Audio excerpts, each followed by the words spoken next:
നമസ്കാരം. പുതിയ വീഡിയോയിലേക്ക് ഏവർക്കും സ്വാഗതം. 2025 സാമ്പത്തിക വർഷത്തിലെ പുതിയ മാറ്റങ്ങൾ എന്തൊക്കെയാണെന്ന് നോക്കാം. ഓരോ സാമ്പത്തിക വർഷത്തിന്റെ ആരംഭത്തിലുള്ള മാറ്റങ്ങൾ പ്രതീക്ഷയോടുകൂടിയാണ് ജനങ്ങൾ നോക്കിയിരിക്കുന്നത്. അത്തരം പുതിയൊരു സാമ്പത്തിക വർഷം വന്നിരിക്കുകയാണ്. 2025 സാമ്പത്തിക വർഷത്തിൽ പുതിയ ചില മാറ്റങ്ങൾ എത്തിയിട്ടുണ്ട്. 3 മാസം വരെ ഉപയോഗിക്കാത്ത മൊബൈൽ നമ്പർ ഉണ്ടെങ്കിൽ അത് UPIയിൽ നിന്നും നീക്കം ചെയ്യാനാണ് ഇപ്പോഴത്തെ തീരുമാനം. അതുകൊണ്ട് ഉപയോഗിക്കാത്ത മൊബൈൽ നമ്പർ ഉപയോഗിച്ച് UPI പണങ്ങൾ അങ്ങോട്ടും ഇങ്ങോട്ടും കൈമാറാൻ സാധിക്കുകയില്ല. ആദായ നികുതി വരുമാന പരിധി 12 ലക്ഷമായിട്ട് ഉയർത്തിയിട്ടുണ്ട്. അതുകൊണ്ട് 12 ലക്ഷം വരെ വരുമാന പരിധിയിലുള്ളവർക്ക് ആദായ നികുതിയിൽ നിന്നും ഇളവ് ലഭിക്കുന്നതാണ് എന്നുള്ളൊരു സന്തോഷകരമായ വാർത്തയുമുണ്ട്. റോഡ് നികുതി കൂടുന്നതായിട്ടാണ് അറിയുവാൻ സാധിക്കുന്നത്. വാഹനങ്ങളുടെ വെയിറ്റ് അനുസരിച്ച്, ഭാരം അനുസരിച്ചുകൊണ്ട് റോഡ് നികുതിയിൽ മാറ്റമുണ്ട്. ഇലക്ട്രിക് വാഹനങ്ങൾ ഇന്ന് വളരെ പോപ്പുലർ ആയിക്കൊണ്ടിരിക്കുകയാണ്. ഇലക്ട്രിക് വാഹനങ്ങളുടെ വിലയിലും വൻ മാറ്റമാണ് കാണുന്നത്. വില കുതിച്ച് കയറാനുള്ള മാറ്റമായിട്ടാണിത് അനുഭവപ്പെടുക.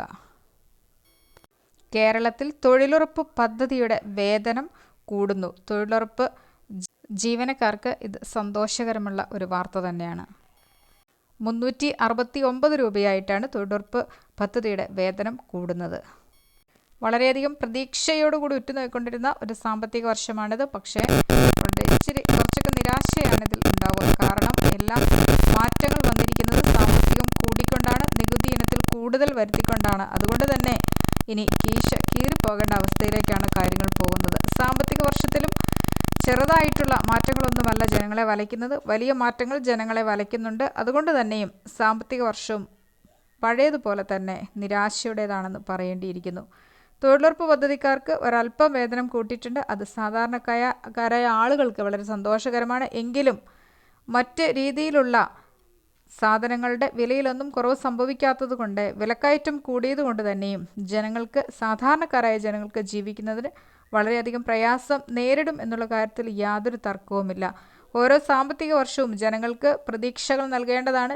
ജനങ്ങളെ നിരാശരാക്കരുത്.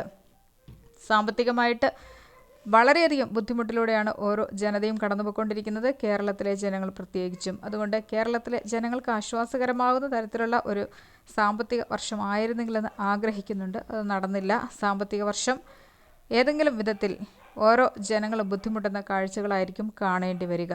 നികുതികൾ കൂടിയത് കൊണ്ട് തന്നെ ജനങ്ങൾക്ക് വളരെ പ്രയാസകരമായിട്ടുള്ള ജീവിതമായിരിക്കും ഉണ്ടാവുക എന്ന് പറയാതിരിക്കാൻ തരമില്ല.